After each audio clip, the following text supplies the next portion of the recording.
Hello everyone, welcome to my YouTube channel maths learn by Harish Kumar. आज का जो हमारा टॉपिक है वो क्लास 7th का चैप्टर 5 है अलजेब्रिक एक्सप्रेशन। अलजेब्रिक एक्सप्रेशन होता क्या है वही हम स्टार्ट करने जा रहे हैं आज। क्या है algebraic expression?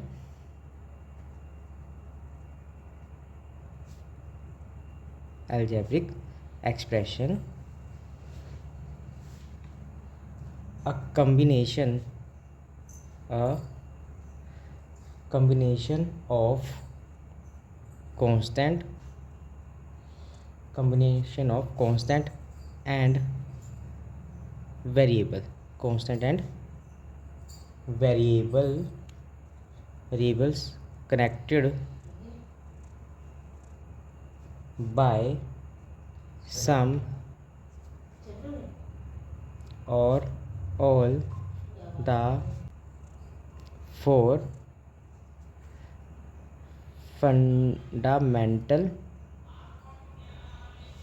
fundamental operations like addition, subtraction,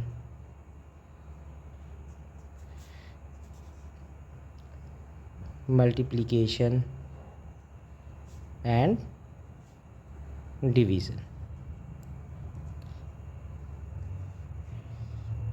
है ना। ये क्या है, हमारे पास डेफिनेशन होगी है, कहता है a combination of constant and variable connected by the some और all the four fundamental operation like addition, subtraction, multiplication and division. तो जैसे हम एग्जांपल लेके चलते हैं 2x + 13, ये हमारे पास क्या है, एक अलजेब्रिक एक्सप्रेशन होगी। अब इस अलजेब्रिक एक्सप्रेशन में उन्होंने क्या कहा है, कम्बिनेशन ऑफ कांस्टेंट। तो कांस्टेंट क्या होगा हमारे पास, ये 13 जो है ये हमारे पास क्या होगा, कांस्टेंट होगा जिसके साथ कोई भी वेरिएबल हमारा नहीं लगा होता, ठीक है ना। दूसरा है हमारे पास वेरिएबल कौन होगा, ये हमारे पास क्या होगा, वेरिएबल होगा। XYZ जो भी हमारे अल्फ़ाबेट्स होंगे ये क्या जाएंगे, हमारे वेरिएबल में होंगे, है ना। अब इन्होंने कहा कि एडिशन एंड सब्ट्रैक्शन, तो हमारे पास यहाँ पर हमने ऑपरेटर जो यूज़ किया है वो यूज़ किया हुआ है एडिशन का। मल्टीप्लिकेशन, यहाँ पर इन दोनों के बीच में कोई भी साइन नहीं है तो हम मल्टीप्लिकेशन कहते हैं, है ना। तो ये जो 2 है ये जो जाएगा इसे हम बोलते हैं कोफिशिएंट। क्या बोलेंगे हम इसे, कोफिशिएंट। For example 3y + 18। अब यहाँ पर जो वेरिएबल हमने लिया है वो y लिया है, कांस्टेंट हमारा जो है वो 18 हो जाएगा, है ना। ऐसी अगर हम लें 12a - 30, ये भी क्या है, हमारी एक अलजेब्रिक एक्सप्रेशन होगी। इसमें हमने माइनस साइन का यूज़ किया है। और अगर हम यहाँ पर एक और एग्जांपल लें 3/4y + 17। अब हमने क्या किया है, यहाँ पर देखो ये जो वेरिएबल है, इस वेरिएबल के और 3 के बीच में कोई साइन नहीं है तो मल्टीप्लाई का है, और 4 जो है वो डिवाइड में है। यहाँ पर ये हमने प्लस में साइन यूज़ किया है, तो ये भी क्या है, हमारी एक अलजेब्रिक एक्सप्रेशन होगी। अब हमारे पास क्या होता है कि कांस्टेंट क्या होता है उसे एक बार समझ लेते हैं। कांस्टेंट क्या होगा, a symbol having a fixed numerical value is called constant. ऐसे ही अगर हम वेरिएबल की बात करें, वेरिएबल क्या होगा हमारा, तो a symbol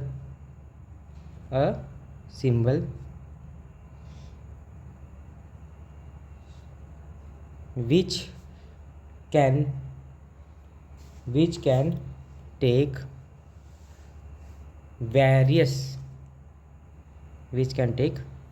various numerical values is called variable. इसका मतलब ये हुआ कि हम वेरिएबल की कोई भी वैल्यू रख सकते हैं। फॉर एग्जांपल जैसे हमने ये कहा कि 2x + 5 हमारे पास था, है ना, 2x + 5। तो अगर हम यहाँ पर x की वैल्यू 1 रखते हैं तो इसकी जो वैल्यू निकलेगी तो 2 × 1 2 प्लस 5 7। और अगर हम x की वैल्यू 2 रखते हैं यहाँ पर, तो 2 इंटू 2 प्लस 5, 2 2 सा 4, 4 प्लस 5 कितना हो जाएगा हमारे पास 9 हो जाएगा। ऐसे अगर हम 3 रखते हैं 2 की वैल्यू, सॉरी x की वैल्यू, तो 6 प्लस 5 ये हो जाएगा 11। तो यहाँ पर जो है हम जो वेरिएबल है उसकी वैल्यू जो है हम चेंज कर सकते हैं, है ना। और जब तक चेंज करते रहेंगे तब तक हमारे को जो है वैल्यू जो है नई नई मिलती रहेगी। A symbol which can take various numerical value is called variable. अब हमारे पास आता है type of algebraic expression. Type of algebraic expression, तो इसमें फर्स्ट हमारे पास आता है मोनोमियल। मोनो का मतलब होगा एक, और मियल का मतलब हमारे पास टर्म हो जाएगी। तो जिसमें एक टर्म होगी, जैसे हमने ये लिया x लिया, 3x हो गया, 4x² y हो गया, है ना, 5x y की पावर 7 हो गया। तो ये जो हमारी जो है सारी सिंगल टर्म है ना। तो इसमें हमने सिर्फ एक मल्टीप्लाई का ही यूज़ किया हुआ है ना।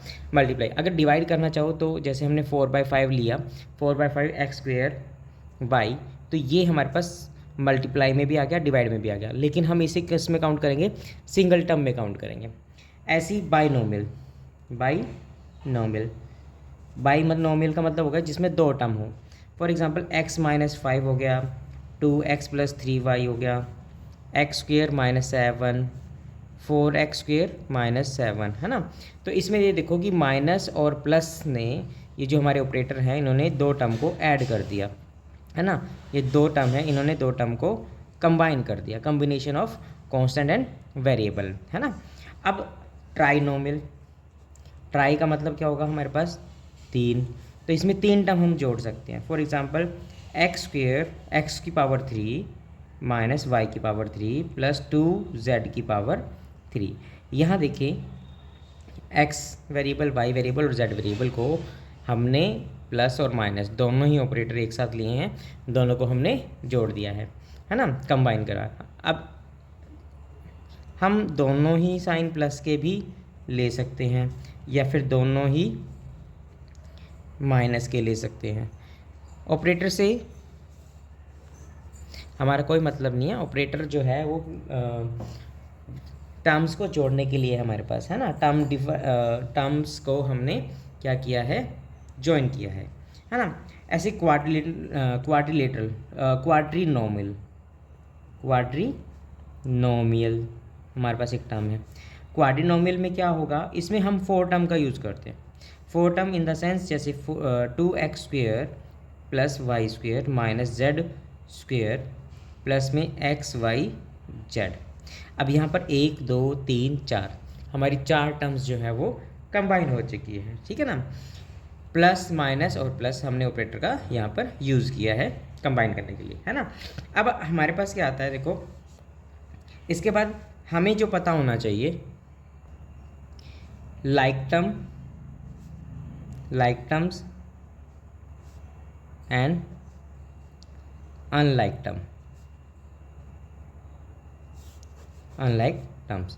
जैसे 2x² y, 3x y², 7x² yz, 14x² y, 3x